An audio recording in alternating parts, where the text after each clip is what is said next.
You ever have one of those days where you wake up groggy and end up spilling coffee all over your freshly built workstation and getting it all up in your AIO?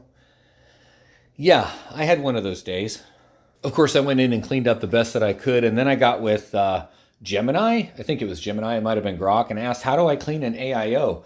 And basically, it said you take it completely apart and you use isopropyl alcohol and you make sure it didn't get into the pump, because if it did, you got to take it apart and then clean all the.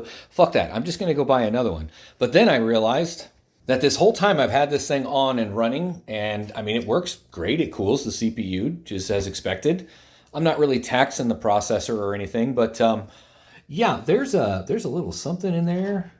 So apparently this one came with some screws to, put this all together, and they've been in there the whole fucking time.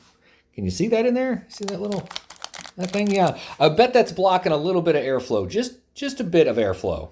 Dude, it has been one of those days. Can I just go back to bed and start over? Hey, at least it didn't leak into my GPU or my power supply or really drip down into the processor itself or any other components in the motherboard. It really just splashed on top here and then dripped into here. I immediately unplugged it, ripped it out of where it was, brought it over here and started cleaning it up and everything. I think I got most of it. I've got the screens cooling or drying off over there. But yeah, I think I'm just gonna have to buy a new AIO. What do you guys think?